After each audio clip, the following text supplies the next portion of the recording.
If you are watching this video, it probably means that you're in the market for an Olympus XA, and I am here today to tell you why that is one of the best purchasing decisions you'll ever make. I have owned and used the Olympus XA as my daily 35mm rangefinder for just underneath a year now, so I put tons of rolls through it. I'm going to tell you the good, the bad, the ugly, and basically everything you need to know before you pull the trigger on purchasing this beast of a camera.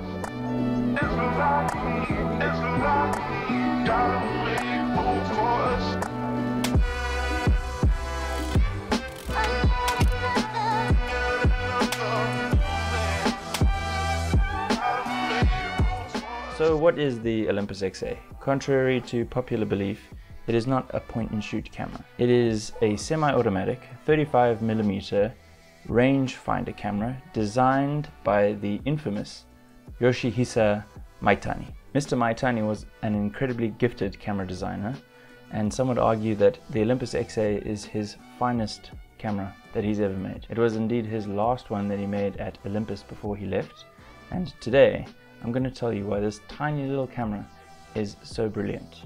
First things first, this camera is absolutely tiny. It comes with a detachable flash which unscrews from the camera body, making it even more tiny than what it was with the flash on.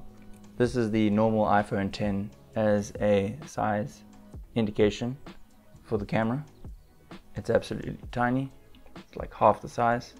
I've often found myself shooting 39 exposures on every single roll as opposed to 36, because the film doesn't have to travel that far across the back of the camera when you load it in the first place. And if you do it well, you can get a couple of extra frames every single roll of film that you load in this.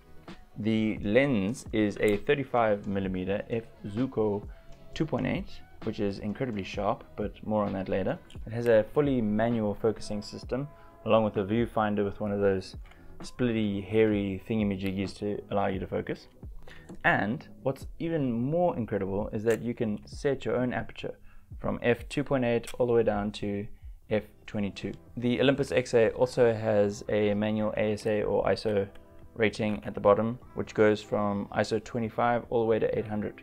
I refer to this camera as a semi-automatic because it's an aperture priority camera, meaning that you set your ISO and your aperture and you let the camera worry about shutter speed. Another cool thing about this camera is that it's got a self timer at the bottom. You flick it on by moving this little doohickey. If you move it a little notch away, you'll get the battery check.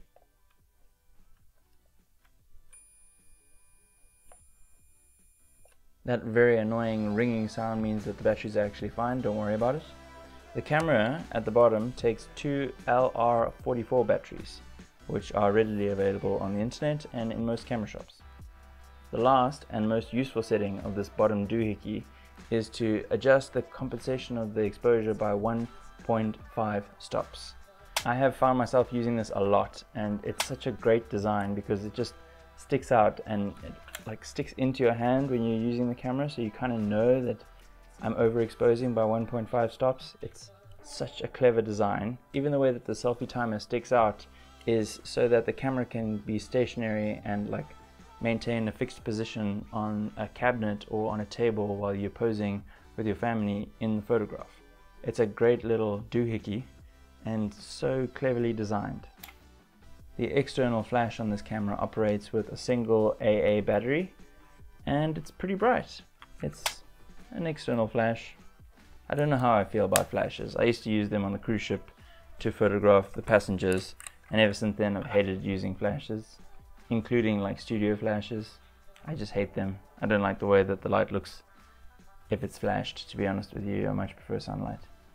I could go on and on about how well this camera is designed, but there are certainly some compromises to get it so small, and I would like to talk about the things that I don't really like about the camera first. Number one is that it's sturdy, but it is made with very hard plastic, so it kind of feels and sounds like a toy.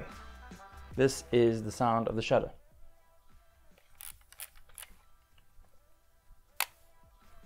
That is not satisfying at all. My Mamiya sounds like a bazooka compared to this little thing. The second thing that I don't really like about this camera is how easy it is to accidentally take a photograph. I've done that on almost every single roll that I've run through this thing. The red shutter button, just like a tiny little press, will actuate the shutter. So it's incredibly easy to make a mistake like that, and I've done so many times. I don't like it at all. I don't like the way that it sounds, but I live with it because of how small this camera is and how well it takes photographs. The third thing that I don't really like about this camera is that it's kind of cumbersome and weird to roll the film into the camera and get it out. The rewind reel over here is just a bit too small, and it's quite difficult to like load the film into the spool on this side. The fourth and final thing that I don't really like about the Olympus is that the edges of the photographs wide open are a little bit soft and have a little bit of a vignette. That being said, it doesn't happen on all of my apertures at all. So from 5.6 to f8, f16, it's super sharp, and I've been incredibly blown away with some of the images that have come out of this camera.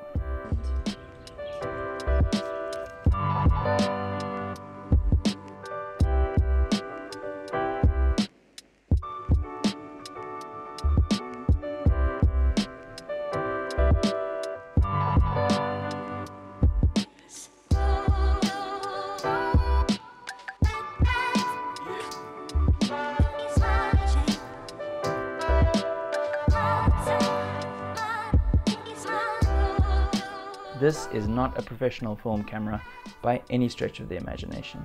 It's small, compact, and it's designed to go with you wherever you go. I love this thing. It does have its quirks, it does have its setbacks, but for everything that it's set back, it just excels at being a camera that makes you love photography, basically a lot more than all of the other cameras that I own.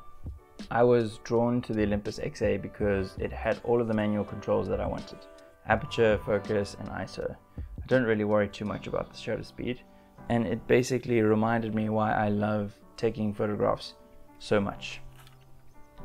This tiny little thing is one of the best cameras I have ever owned in my life, and it does the most important thing that I could ever ask, which is make photography fun. That being said, it's not for everyone. If you don't like weird sounding shutters or shutter buttons that are easy to waste frames on, then it's probably not for you. If you're a stickler for smooth edge-to-edge sharpness on all of your film photographs and no vignetting whatsoever, it's also probably not for you. This flash on the side of the camera is a strange area for it to be, and I've never felt like the flash on the camera itself has been that pleasant when I review the photographs that I've taken with the flash. So before you buy the Olympus XA, do I recommend it? The answer is 100%. It depends. It depends on a lot of things. Do you like manual aperture controls, manual focusing controls? Do you like aperture priority mode? If your answer is no to any one of those questions, it's a hard skip on the Olympus XA. Go get a point and shoot, or if you're more interested in full manual controls, go get a 35mm SLR. But if you're looking for something with a little bit of control and a little bit of relaxation, the Olympus XA will do you well. That's it for my very first camera review. Thank you so much for watching. I tried to be as thorough as I possibly could. If I have helped your purchasing decision in any way, shape or form, let me know in the comments below. And if you'd like me to make another one of these videos in the future, definitely let me know, because this was a lot of fun to make. And yeah, thanks so much for watching. See you all in the next video. Sayonara, you beautiful suckers. I hope you enjoyed the fire. It's to set the mood right. It's always a romantic occasion when I whip out the XA. Oi! Almost dropped that thing.